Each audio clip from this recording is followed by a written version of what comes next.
Sherry Sokolowski here from SLS Event Planning and Consulting. And today we have Ryan from FCC Advisors, and he happens to be my own CPA. I called upon Ryan a couple of years ago as I was having an accountant firm that I was not happy with, wasn't able to get through to when I needed them most. And as a small business owner, I just needed questions answered, because we rely upon experts of, many different fashions within our own business. And accounting is one of those, especially for me.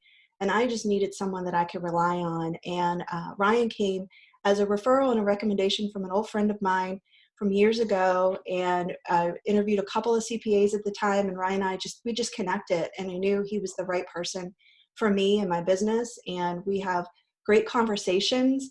We've gotten to know each other really well, and he's given me a lot of great advice. And I know that my business is in great hands with Ryan. And right now, he has agreed to come on with me today and talk about specifically what small business owners need to be thinking about right now. All of us are facing some sort of struggle, whether it's personal, health-wise, financial, through this COVID-19 crisis. And what Ryan is here to do is, as an accountant and a CPA who works with small business owners, that's part of what he does. It's his specialty. He's going to walk us through a little bit today of what we should be thinking about. He's a financial advisor. I'll let him explain who he is and what his expertise are, but he's here to help us. And I'm going to ask him specific questions today of what our options are right now that the government is offering to help small business owners. Just explaining it to us, not really suggesting what we should do, but just explaining it so that we really know what our options are. And if you, as a small business owner, don't have an accountant that you can rely upon yourself, or you have been doing it all by yourself up until now, and you really want to have someone that has your back, we will make sure that you have Ryan's information and you can reach out to him directly, and he and his firm will be there for you as they have been for me. So Ryan, I'm going to turn it over to you if you want to take it over and let them know more Yeah, about you. sure. Thanks, Sherry. Yeah, and I just have to say that it's been a pleasure working with you. I work with a lot of small business owners across the country. Some of them are easy to work with, some of them are not so easy, and you've been a delight to work with. So Thank you. kudos to you for being the CFO of your business. And that's really what it's about. Right. So yeah, Ryan Eldridge, my firm is FFC Advisors, which stands for Financial Freedom Controls. And that's really what we're about, helping people achieve financial freedom. And just for a point of reference, I personally am not a CPA. We have CPAs on staff. My brother-in-law is our resident CPA. I am more of a outsourced CFO. So I work with my family business in our firm, and then I also freelance as an outsourced CFO. So my largest client in that space is a $30 million private equity firm. And so I work with big companies, but my preference really is the solopreneur, small business owner, because it's about relationship for me. And I love working with people one-on-one, helping them to achieve financial freedom in their business, but ultimately so that they can be free personally in their financial life. Interestingly enough, last year, we actually developed a program called the Living Margin, because what we found was small business owners were not managing their cash flow. And so what they did was they would create a business, they would pour their heart and soul into it, make money, and then at the end of the day, they'd have no profit left. Mm-hmm. And so over time, in the last 10, 15 years, you could have sold your business once you're able to retire. You would sell your business and walk away with that cash and have a happy, successful retirement. The problem is things have changed. And what you could get for your business 10, 15 years ago is not the case anymore. So you can't rely on your business to be your retirement. You have to build a business that creates a profit margin, or personally, we call that a living margin, so that you can make sure you're living your life now, but planning for tomorrow. And so this program really is about helping, like I said, for you, Sherry, becoming your own CFO. We'll give you the tools, the resources, the guidance, but you need to know your numbers, because as a small business owner, your numbers will tell you the story. Now, as a small business owner myself, I'm optimistic and hopeful about my business, and that's not always the same story that my numbers tell me. So it's kind of merging those two things together, our optimism in our business and what the numbers are, and then coming up with a true story to help people create that margin so that they can make sure when we get into bad times or tough times like now, you Right. have something to fall back on. And that's key. That is big key. A lot of people Yeah. are talking about that right now. I was just on a virtual day event that my client did Thursday, and he was kind of not really teasing, but he was just reminding the people on there. Most of them were his clients, and some were new people, saying, "Hey, I've been teaching you for years to have cash flow that could last you for 18 months, and you all were Yep. wondering why am I teaching this?" And now, Yep. no one would ever have predicted that we'd be in the situation that we are right No. now. But if we had that financial planning that you just mentioned, Ryan, we would be okay, Hmm. and I just like to let people know that are listening to this. Ryan has been helping me through this for since he and I started working together of how I can plan. As a solopreneur myself, I support I've been blessed enough for the past 3 years to have my husband home full time to watch my daughter because I travel a lot as an event planner. And, I was like, okay, we want to make sure that we have that financial freedom to be able to do that, number one. And number two, to continue to last that, right? So right now we're watching and we're planning and we're trying to continue to move forward and do everything we can to keep the business going through this hard time because unfortunately we didn't plan properly like what you're trying to help your clients do. I'm getting there. It's a Hmm. slow process for me, but I'm getting there. And I think it's super important. So anyone who is listening to this, who is like kind of sitting back and they're like, I'm kind of in a good spot right now, but I could be better. Or I wish I was in a better spot. How can I get there? Again, reach out to Ryan because it's obvious he knows what he's talking about and he's got things in place to help clients get there. So Ryan, Yeah. yeah. So if you could talk a little bit about a question that came up. This is a kind of not really about the here and now crisis mode, but a question that comes up a lot with solopreneurs or even just small business owners. They just started their company or their business.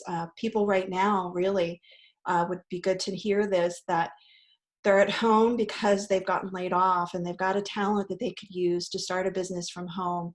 And they're thinking about, okay, what can I do? What advice would you give them based on your knowledge and your expertise of should they be an LLC? Should they be an S corporation, a sole proprietorship? What are the differences in layman's terms of the Yeah. two, so that they can think about as they're going into it what may be their best bet, what's their best way of going about it. Yeah. So prior to 2018, the Tax Cut and Jobs Act, I would have had a simple answer to that. But things have changed a little bit in the last couple of years. Okay. Um, Usually, when we go into a situation with a small business owner, you do have options, right? So you can just start a business and be a sole proprietor. As a sole proprietor, assuming you have a profit, that's the goal, you're going to pay your regular income tax, but you're also going to pay on your profit a self employment tax, which is 15.3%. Now, if you worked a W 2 job, you have Social Security and Medicare tax taken out of your paycheck, and that equals 7.65%. Your employer pays that same amount, right? So that's where we get the 15.3% from. Well, as a sole proprietor, you're paying the employee and the employer's portion of that FICA tax. And so you have your regular income tax and you have self-employment tax. And that's where, for a small business owner, I mean, you're looking at anywhere from 25 to 40% tax on your profit as a sole proprietor. Not to mention, if something happened in your business and you're sued, you have no liability protection. Your Mm. personal life and your business, they're just kind of all up in one.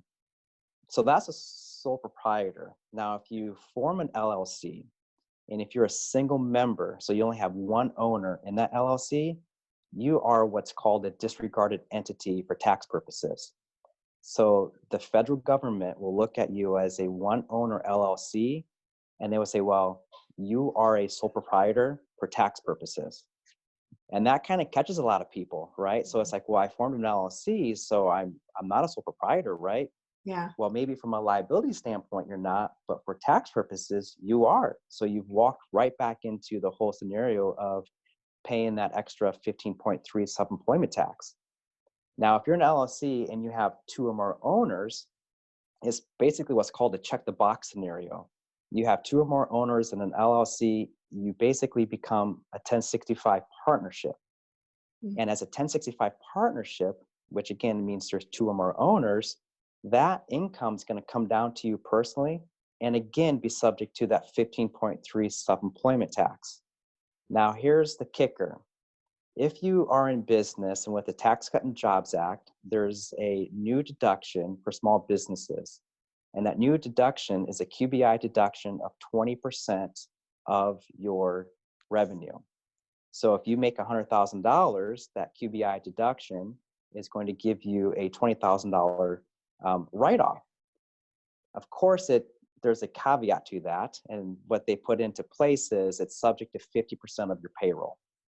Because what the government kind of realized was there's two areas where small businesses maybe push the line a little bit. And one of those areas is how much you pay yourself, right? So we know as a small business owner, if I pay myself a wage or if I show a profit, then I'm going to pay the higher tax. And so what we try to do is lower that profit to pay less tax, right? Right. So this is kind of what we recommend for many small business owners. We like the idea of the LLC because in an LLC, there are some different liability things that provide better protection for the owners versus a straight up S Corp or C Corporation. So like I mentioned earlier, an LLC has a check the box scenario. And if you basically do nothing, you're just going to be either a disregarded single owner or a 1065. But an LLC can elect to be taxed as an S corporation. Oh. And so that's kind of a cool little caveat to an LLC is you can elect to be taxed as something different than just to check the box. And here's why we like S corporation for tax purposes. If you're an S corporation and you're working in your business and your distribution of profit, that K1 that comes down to you personally, that income or profit is not subject to self-employment tax. Right. And so you get away from the 15.3%.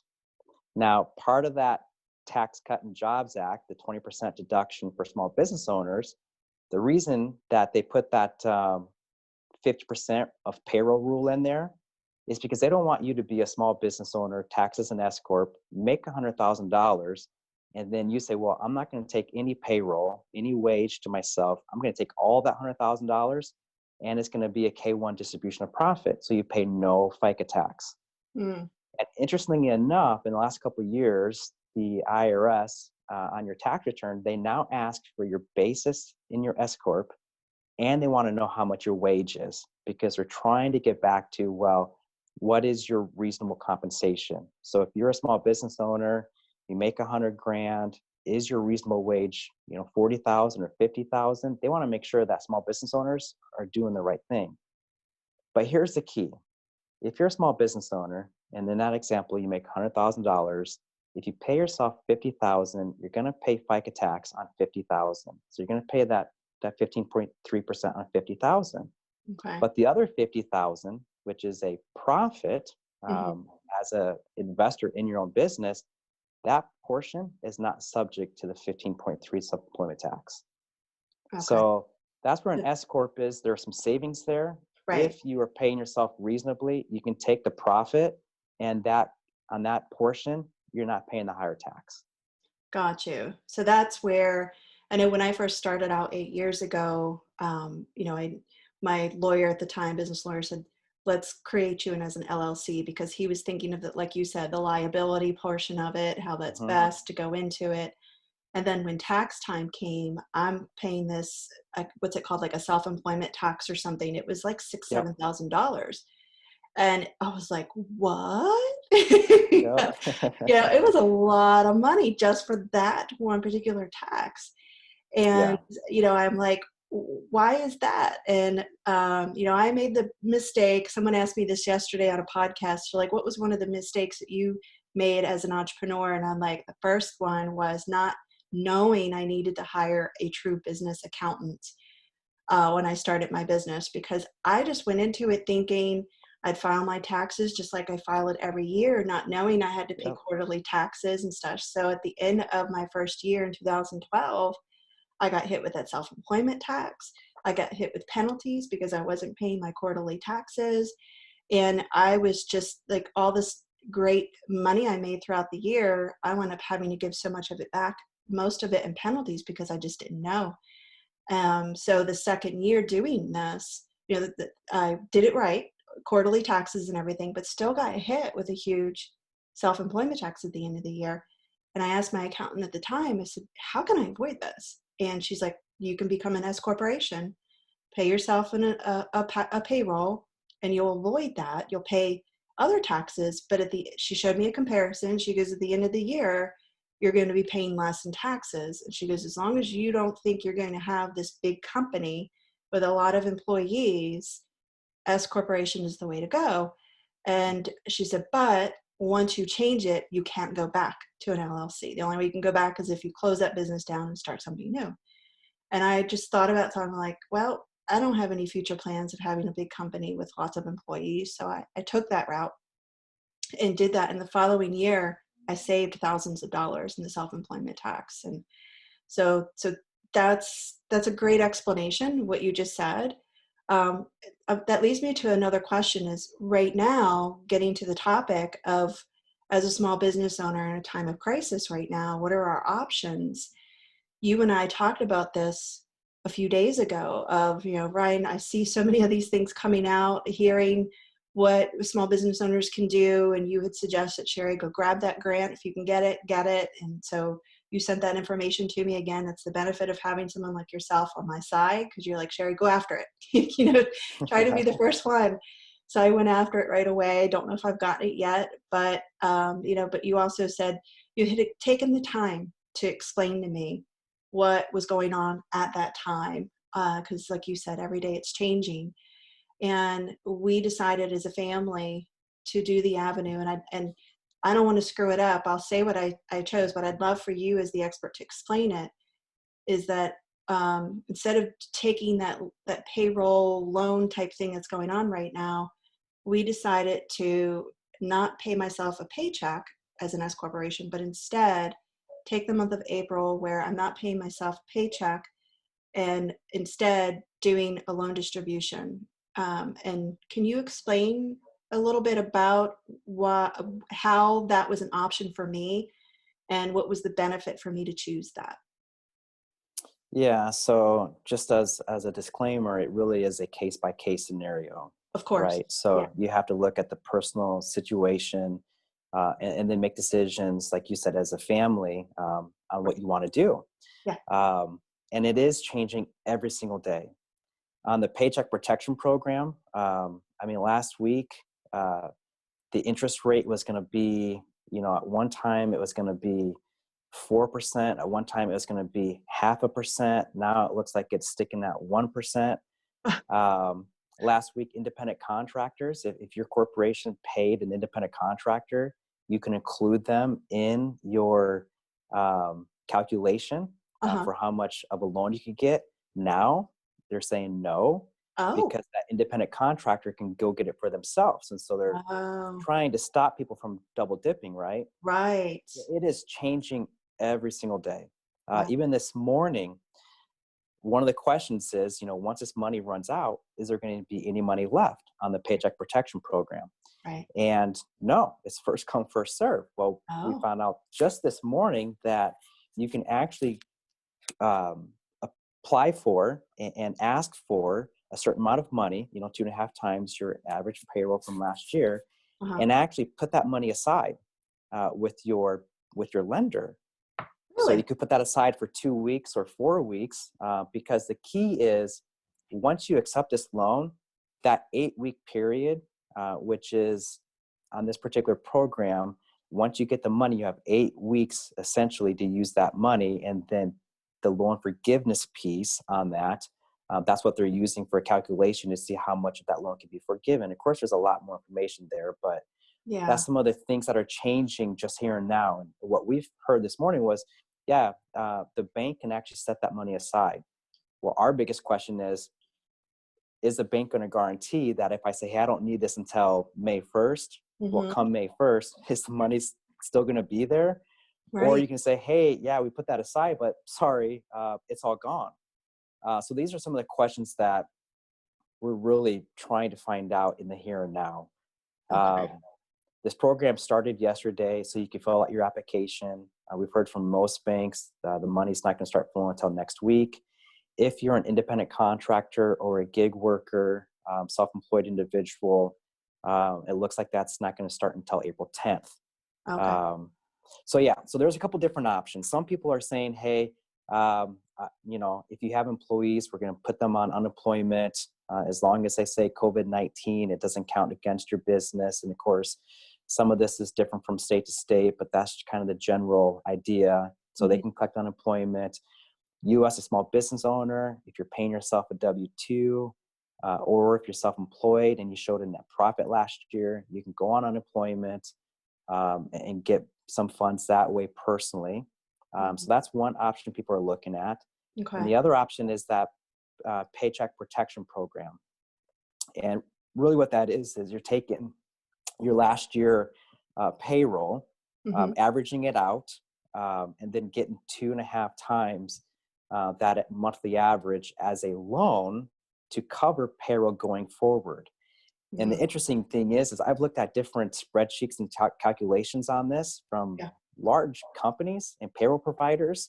Yeah. And what's crazy is, we have found some of them to be wrong. Like the calculations are Really? wrong. And so it's kind of scary when you're going saying, hey, let's just say you're getting $30,000 for part of this program. And then on the backside, you can use it for rent and, mortgage interest and utilities.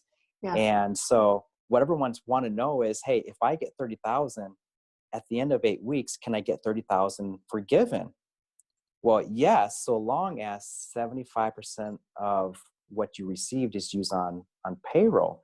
But Uh, these forms, if you're using a wrong form and you go and you request the wrong amount of money, that can come back to bite you. Now, the good news is oh. if you get too much money, and this is going to be a 2-year note at 0.5% interest, is what it looks like today. I'm sorry, 1% interest. Uh, There's no prepayment penalty. oh. So at the end of 8 weeks, if you say, hey, I got more than I needed or more than what could be forgiven, it looks like you can just return that money. But Okay. here's the thing, and this is what you and I talked about. Yeah. You go for that Paycheck Protection Program now Yeah. and have that, help your business for the next 8 weeks. Do you wait and see what April's going to bring? And then start, again, at the end of April, 1st of May, and then you use that money for the next 8 weeks. Mm-hmm. Do you forego that? And just in your situation, because of how you've managed your cash flow, the first part of this year, you are always planning, always looking ahead, always projecting, Right. looking at your burn rate, so hey, I know I can go through and make it this far, and whatnot. So it's a personal decision. Mm-hmm. And so for you, it was like, hey, maybe we don't take advantage of this right now. Right. And maybe we just take a distribution of profit because your business has been profitable and you have, and as an S Corp, you have paid tax already on your profit from prior years. Mm-hmm. And so you do have some flexibility to take some of that money and let's wait and see what happens. Gotcha. And so it's every business is different. Sure. That grant you talked about was the EIDL loan, Economic Injury Disaster Loan. I've heard mixed reviews on this. It's not just 10 grand given to every business in America. Mm. And so I've heard that it's not what we think it is. But if you go and I fact checked it on state senators' websites, Uh-huh. all the information I've gotten is from senators and um, um, qualified preferred lenders and whatnot. So we don't know what it's going to be, but if it's a grant that you can go and apply for, we might as well. I Right. mean, if we get the money, awesome. If we don't, well, we don't, and it's not Right. going to change our situation now. Yeah. And that program is still kind of developing a little bit. And so it's a program that's different than the Paycheck Protection Program.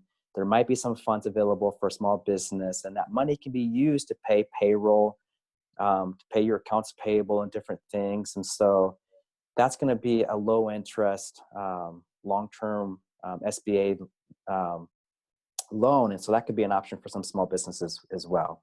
So Okay. there's really some pretty good opportunities. Hmm. Besides those, you can actually postpone paying the employer's portion of payroll tax, but that's not a loan and it's not a grant. It has to be paid.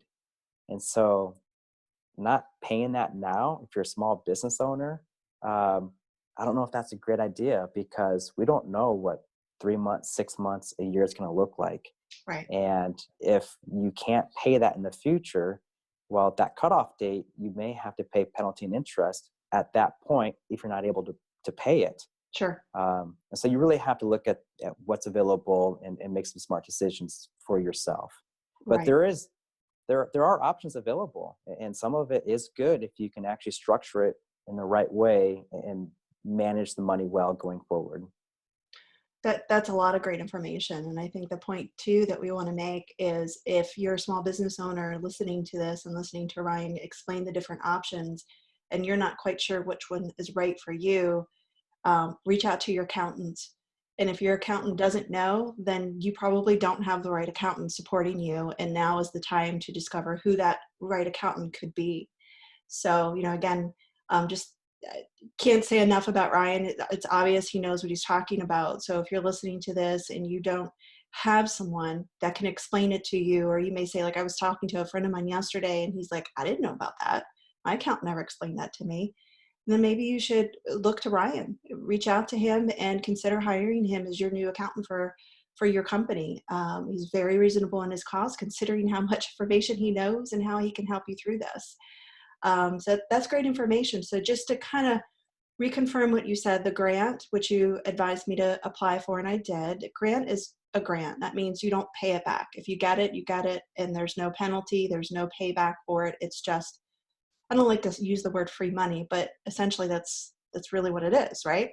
So Yeah, that's what it is. So long as you use it in your business, and we're not talking about getting the grant and then taking a distribution personally, and gotcha. you have the slush fund, right? It's Right. for your business. Yeah. But you have to prove that that $10,000 was used for your business at the end of the year. Well, more or less, it really comes down to almost like self-reporting, and Gotcha. so theoretically, yes and no. Yeah, because how are they gonna know But that 10,000 was paid for used for this? So, right, right. yeah, okay. So the payroll protection, and this is mainly for me to understand it too, and probably those listening, payroll protection, if you take that, you had mentioned to me, and again, disclaimer, this changes by the day. You told me the other day that the deadline for it was June 30th. Who knows if that's going to change? Right now, the day we're talking is April 4th. This will probably take a couple of days to get out there for people, so information may change again. But the payroll protection, if you apply for it, like you said this morning, it just changed, right? That it's Mhm. 1%. And you could probably apply for it but maybe not use it, just have it set aside so that if you do need it, it'll be there, because we don't know if it's a first come first serve like the grant was. um, if I were to say, um, that might be something we want to reconsider again, because I know, Kyle, my husband, and I, and the three of us talked the other day, and we're like, no, we don't want to do that yet. We're gonna wait. We're gonna try this route instead. We're gonna take distribution of funds for the month of April and then see where we are May 1st. So if we decide to do this and we have the payroll protection loan per se set aside, that money has to be used for payroll. And if you are a small business owner like myself, where I work from home, I have a home office. The situation we're in right now, we don't have a mortgage. We're just paying rent. So a portion of my utilities and everything is for my business. So how would that be used for someone who is operating their small business from home and not technically an office where they're paying rent for, Oh, good office question. building and things? So is that still something that can be utilized, or is that something that someone like myself would have to worry about being a legitimate, uh, you know, purpose for the money? Yeah, that's a great question. And it's some of that unknown, right? So Okay. even as a home office, um, even a home office, there's some different things you have to look at there. In the last few years, that's really the home office deduction has really been a stickler for a lot of small businesses in terms of the IRS and different things there. And so in the past couple of years, and you actually do this year, you do an accountable plan. Yeah. And that accountable plan is your business is reimbursing you for the use of the office, some travel, and some different things. And so Right. that's really what the accountable plan is for. Is for that percentage of utilities and rent that is bona fide business deduction. So how it pertains to the Paycheck Protection Program, what we are recommending as a firm is to play it safe. Mm. Now, your loan amount is going to be 2.5 times your average payroll for the month, right? So basically 2.5 months, right? So that's the amount of loan you can get. Now, when you go back to work and we implement this program, it can be used for things such as, the rent for the business space, mortgage interest, and utilities. For you, it probably how it would apply based on what you just expressed or Mm. explained would Okay. be like your cell phone, internet, and just a portion based. Okay. But again, and because of the payroll program that you actually utilize, that they provide a report and tells you exactly how much you can get based on your payroll. And so you can actually just print this off, take it into your banker, because it has to go through the bank for the Paycheck Protection Program. You have to work with the SBA approved lender. Okay. You would take this in and they would have their own form or calculation. And what we're finding is not every bank or lender is the same. They're not using the same calculations. Some are a little bit more loose in what they're saying. And so it comes down to who you bank with even. Mm. But our recommendation really is to play this safe. If you need more money than what you can get for the paycheck protection, the 2.5 months, Yeah. our recommendation would be is to look at the EIDL loan for the other stuff. Gotcha. Hopefully, and this is our hope, that once April 30th has, once we get through this month, that we can at least get back to doing business, come May 1st.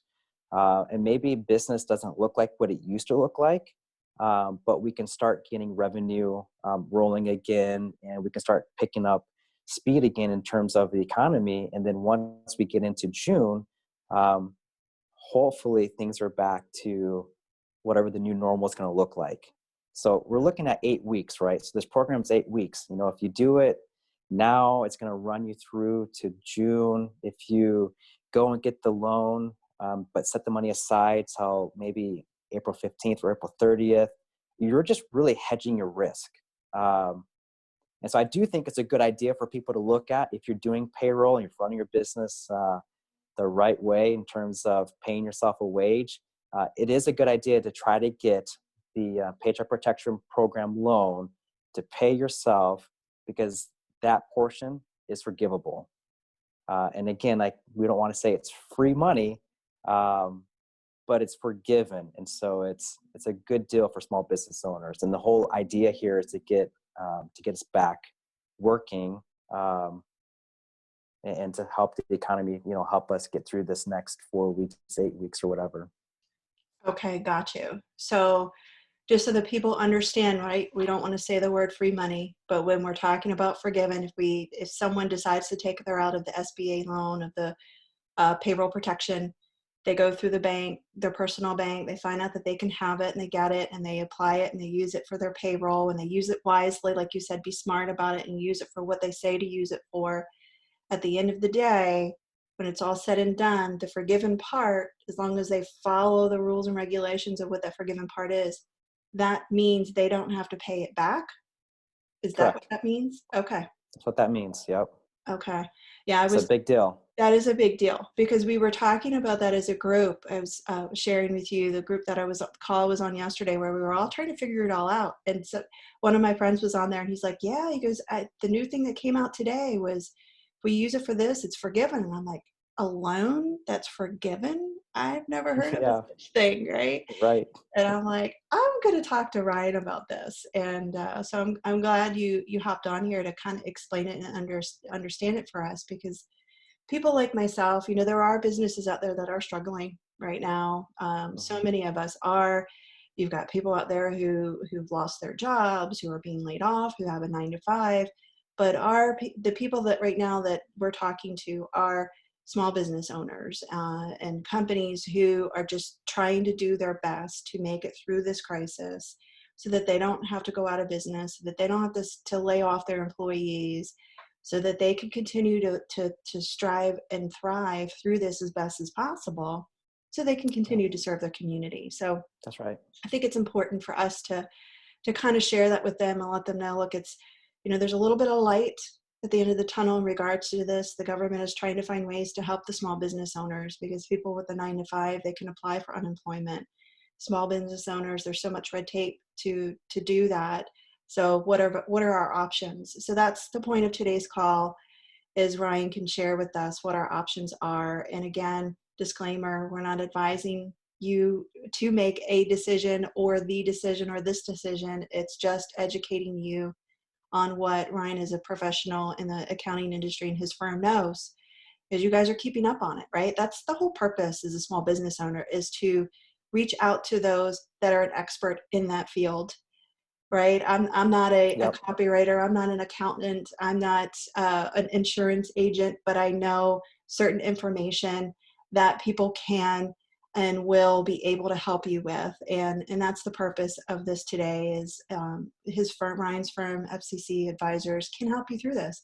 Not only can you help them through the business crisis right now that we're all in, but you can help them for future planning, right? You guys have Yeah. things. You talked about this earlier. So I guess the next thing I want to chat about real quickly before we end today is, what would you suggest if you were in the shoes of someone like myself or others right now, where they don't know, none of us have a crystal ball, right? We don't know when this crisis is going to be over. We're hoping and praying that come June, come July, the new normal, right? We'll be able to get back Yeah. to Right. somewhat of a new normal. What would you say to someone who is just making it through, and they want to keep going, they don't want to give up, and they're just making it through? What would their financial plan look like? Like, I want to kind of pivot a little bit. I don't want to talk Hmm. just necessarily about loans and what options are out there for them to get through this, but as they're making their way through this and they're successful at it because they didn't go out of business. It doesn't matter if you made a profit. It doesn't matter if if you maintain business through this. You're able to still stay afloat. You're not having to close up shop, file bankruptcy, but you have somewhat of a future through this. What would you say to someone is their next best step for them to plan for their financial future as a business owner? Yeah. So it's kind of a loaded question, right? I know. Because if you look over history, and you get lots of different answers on this, a lot of times our first response is to kind of retreat and fall back and make, I guess, hasty decisions, right? Financially, for some. But if you look over history, there's been times, if you go back 100 years, during whether it's the Great Depression or a recession that we've had from time to time, a lot of companies that come out stronger are the ones that didn't retreat but actually increased their advertising and their marketing, or looking for different revenue streams, Mm, looking for different ways to make money. And I'll tell you, the living margin is a really simple formula. It's 20-60-20. And what 20-60-20 means is financial goals, the money that you're putting away for retirement, the money that you're giving, that's 20%. Those are your financial goals. 60% is your fixed cost, your overhead. And then the last 20% is your discretionary or flexible spending. Because if you are, whether you're in business and you're making, revenue, or you're an individual, and you're making, a living, if we don't plan for that bottom 20%, and if we don't, which is your discretionary spending, if we don't set that number, then that can just go crazy. And if you're in business, it's the same thing. If we have money in the account, and we call this bank balance accounting, our tendency is, well, I need this thing. I'm going to spend this money on this new gadget or this thing that I think is going to help my business. In reality, it's kind of an opportunity cost or expenditure to where it's actually hurting your business. So that's the bottom piece. See what you can control, see what you can eliminate, see what you can reduce or postpone. But I can't talk enough about the front side, the financial goals. It's important for us to plan wisely, to create margin in our finances. And I know there's different formulas out there and different people that teach this, but the old general accounting principle is income minus expenses equals profit. Well, what if it's income minus profit equals expenses? What if I plan for profit in my business and in my life? That's what we should be looking at. We need to control the things we can control, the discretionary spending, but we need to plan for profit. We need to make sure that we have enough margin in our business that flows down to our personal life, so that we can, have a future and a hope with our business. And it's not that we're just working and trying to make it, but we're actually planning on how to use our money. And some people would call that a budget. And some people don't like the word budget because it seems, well, this is work. I have to track it. And the 20-60-20 formula is super simple. Put it on a spreadsheet. In fact, we have spreadsheets that we utilize, that we provide. Put it on a spreadsheet, track your money, because when you know your numbers, then you can plan accordingly. But the secret really is knowing your numbers. Yeah, and thank you so much for sharing that, because I think it's super important. If you don't know your numbers and you don't know what your spend is going to be throughout the year or your finances, I mean, the one thing, you and I talked about this, and you talked about a little bit when we first came on, of what I try to do is just, for me, I just try to keep it simple. I do an Excel chart, and I know every month what expenses are going out in my business, payroll, the subscriptions of different things that I have for my business, things like that, so that the income that's coming in, I could project ahead of time how much cash flow I have and how long it's going to last me based on the income that's coming in. And then I have a separate one for my personal life, for all the personal bills and things. So, that's why I kind of wanted to talk a little bit about this before we wrap up, because I want people to know that,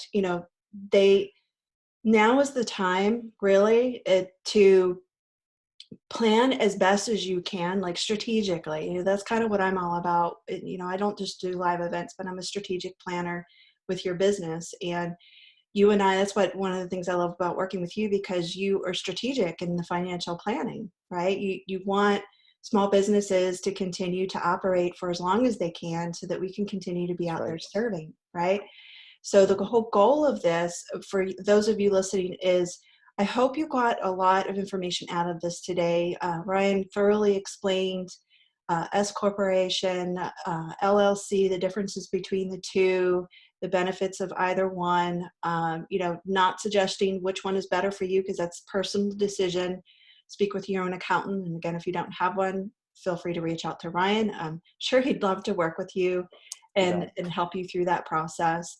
He also explained to us the different options available to small business owners like us right now, who are going through a business crisis, whether we're okay. Some of us listening might be okay financially. We may have enough cash flow to last us through this crisis, but you still want to know, maybe not necessarily for yourself, but for people that that want to know more. Please let them know this information is out there, because it's changing daily. And you need an expert like Ryan who can explain it to you and help you through this, so that you personally, as a business owner, and if you are like myself, where you want to have a family discussion about it first and make a decision, at least you'll have that information in front of you. So you'll know, okay, A is better than B, so we're going to go with A, but B might be better for you. So use this information and think about that. And the last thing I want to leave you all with is use this time to really focus on how you can grow personally, grow financially, grow spiritually, grow within your own business and within your own community, because every one of us is being affected by the COVID-19. And, we need strong leaders right now. We really, really do. Take the time to build relationships, reach out to the people in your community, find out how you can help and serve them, and just be together through this. So Ryan, thank you for being part of my community Yeah. and helping us today. If you would like to share with us as we wrap up how people can reach out to you and your firm, and we'll go from there. Yeah, sure. So our website is www.ffcfrankfrankcharlieadvisors.com. In fact, on our banner, there's a COVID-19 page. You can get that information, a lot of what we talked about. We have spreadsheets in there for calculators and loan projections, and a lot of summaries on the options available. And so as quick as we're getting information, we're trying to put it on there as fast as possible. You can also go to our Facebook page, which is Financial Freedom Controls or FFC Advisors, and get information there as well. Yeah, that's probably the best way. You can send me Great. an email, Ryan@ffcadvisors.com. I'm big on relationship. So once I work with you, this is kind of a no-no in a professional space. Don't give people your cell phone, but I want to build a relationship with people. I want to help them achieve financial freedom, and you have to do that in a relationship, right? So Right. Right. we give a lot of information away, probably more than we should, for free, because our goal really is to help small business owners become their own CFO. And if I can help you and you succeed, then it's a win-win. And if we do business together, then that relationship can continue on forward. So thank you Absolutely. again for having me, Sherry. It's a pleasure working with you as a client, and then in this space as well. So Thank thank you, you. Ryan. Yes, thank you so much for being on with us today. And again, I can't say enough about Ryan and his team. And if you guys have any questions, I'm going to be putting Ryan's information below, so that you can again get back to it and reach out to him. And as he's saying, he and his firm are keeping up on all the latest information. So you can reach out to him about anything financial when it comes to your business. So again, thank you, Ryan, and everyone. Stay safe out there. Again, this is Sherry Sokolowski with SLS Event Planning and Consulting. I'm here to help you through in regards to strategically planning for your business. My specialty, of course, is live events, but right now I'm strategically helping my clients plan for the future so that their businesses can continue to grow and their tribes know their brand and will know who to go to throughout this entire time and when we're all back to a new normal. So thank you, and you all stay safe.